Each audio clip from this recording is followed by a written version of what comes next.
What's up, everybody? My name's Lisa, for those of you that don't know. So I'm just getting up and I was doing my meditation and then I was like moved to make this video. So, you know, I get emails from you guys asking me, what you should do, and this is, why am I putting up with this, and how do you just laugh at it, and because I don't take myself that serious at all. But I've started in a place where from nothing, and I have made a fool out of myself so many times, like wide out in the open, that and grown so much from doing that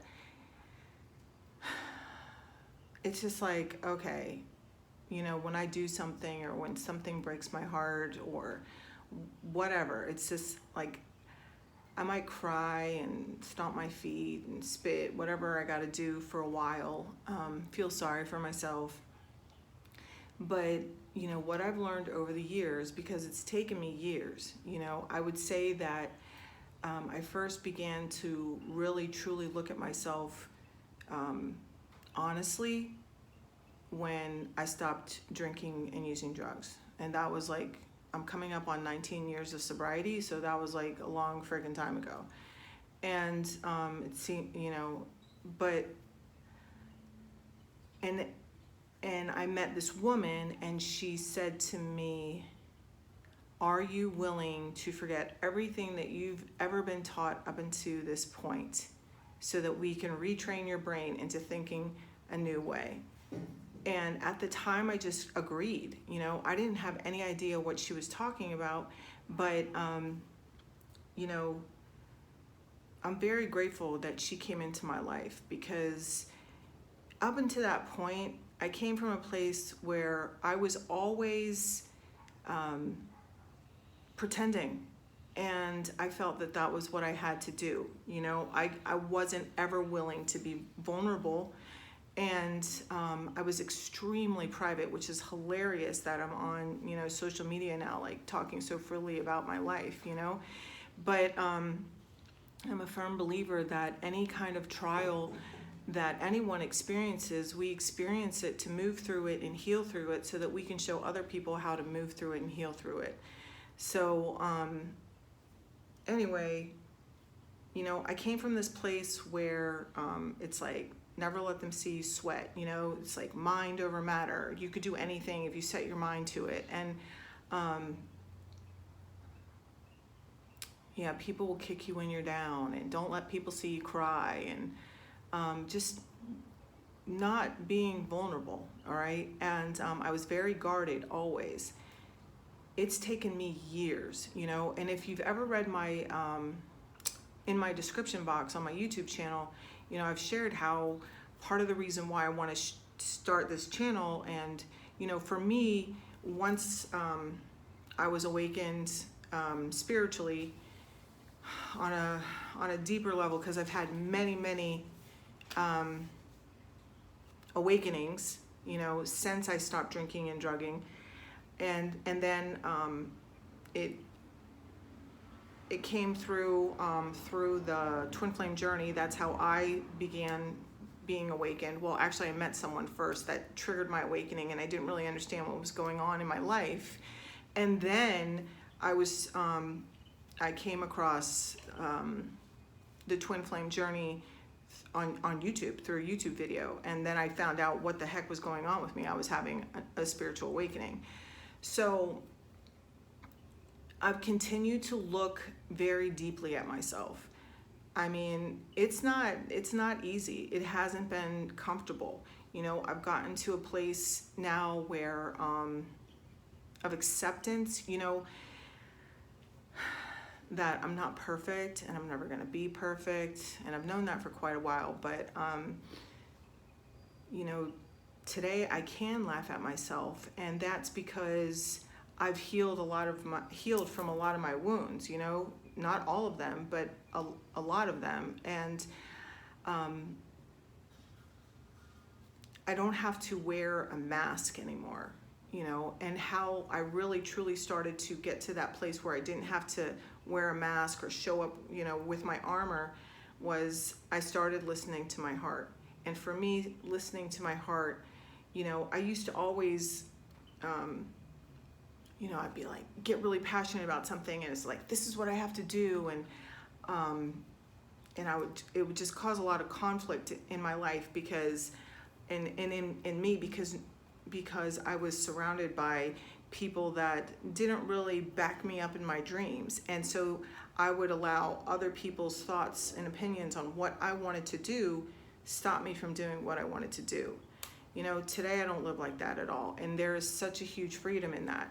But, the big but is that I had to get over a lot of insecurities in order for me to get there. What I was saying earlier about, in my description box, I write about how, my journey began and why I started this channel. And, I am a very stubborn woman. It's taken me a really long time. I've learned very slowly. And I'm grateful for all my lessons, because most of the time I have to prove to myself that I can't do it in the way that I think I can do it before I'm willing to listen to somebody else. And I haven't had to do that every time, but most of the time that's the way I have to do it. And anyway, just kind of share that, I share my experience because I'm hoping that possibly somebody will be able to learn from my experience and not have to take as much time staying stuck in certain areas, because I've stayed stuck for a really long time in different areas in my life, mostly pertaining to relationships with other people. But then there's the big issue of me in relationships with men. And, this twin flame journey, or my spiritual journey, I'll just keep it because not everybody's aware of the twin flame journey and what that means, but just like on my spiritual path. And as I've continued to look at myself, to be able to walk away from situations where I'm not being respected, I've continued to show up in those relationships over and over again. And I literally had to be beaten down and completely humiliated, not beaten down physically, but just beaten down from inside, from within, and just completely humiliated in order to realize, just let go, walk away, Lisa, because, I feel very deeply. I feel other people, and, I'm very empathic, whatever. And I can feel the bond, the connection, or whatever. But see, a while back, I don't know, maybe it was last week, I did that video, and I had woken up and how I was allowing the rejection from other people or the naysayers in my life, their opinion, I was still holding it, it was still holding a piece of my self-worth, because I do have self-worth, but there was this one piece holding me back, that wouldn't let me go.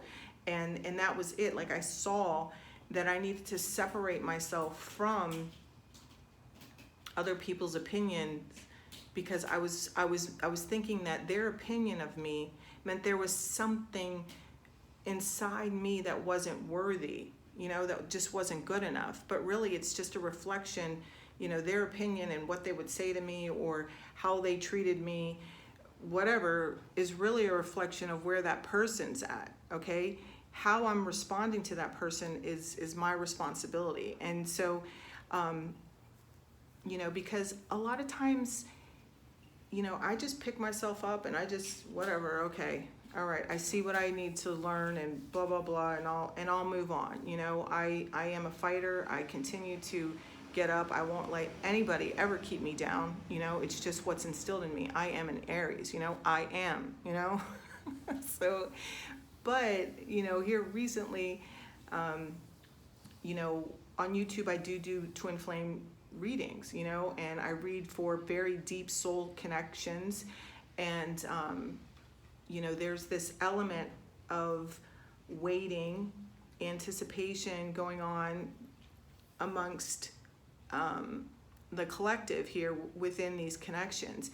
And, currently, just to speak like very openly, I am in a place where, I had to let go of my my counterpart a long time ago. And, there was a couple of phone calls after that, but that was just mostly more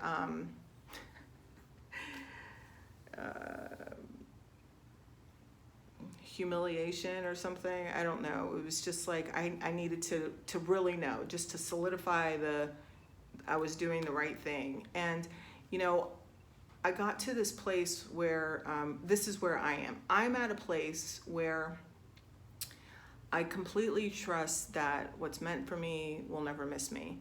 And I let go of my divine masculine, my counterpart, not because I didn't love him and not because I wouldn't want to be with him, not because I wouldn't want to learn and grow with him. It's because my divine masculine wasn't ready for what I was looking for.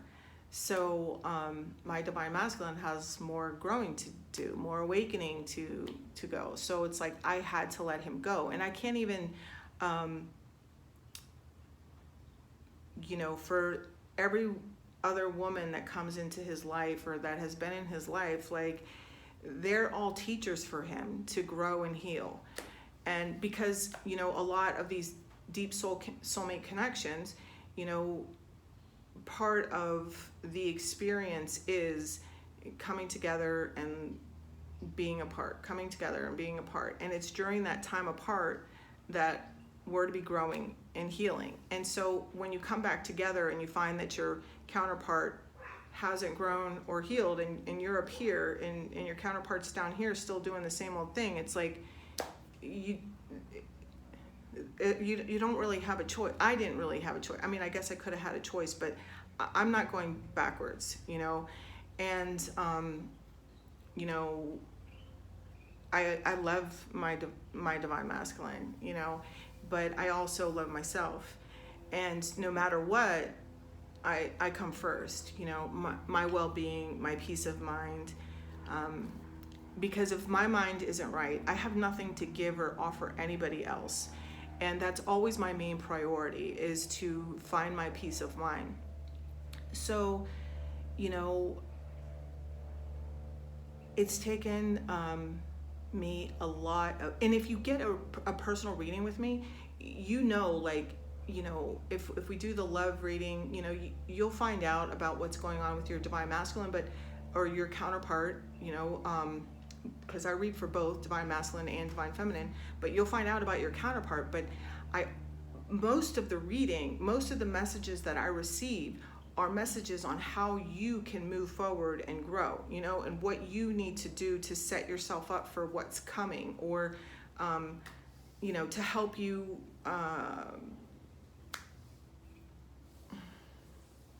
become more whole within yourself, more balanced, because that's what this journey has been for me. It's about finding balance within myself, finding balance with those parts of me that aren't so pretty and that I used to hide from the world. But you know what? I've just embraced it all. It's like it's who I am, and I've had to learn how to forgive myself. I'm still in the process of learning to forgive myself for all the things that I've allowed and all the things that I've done. And, like I said, I'm never going to be perfect. This is a lifelong journey, I don't know. I just felt like I needed to share that. And so hopefully you got something out of it, and I love you. Have an amazing day. Bye.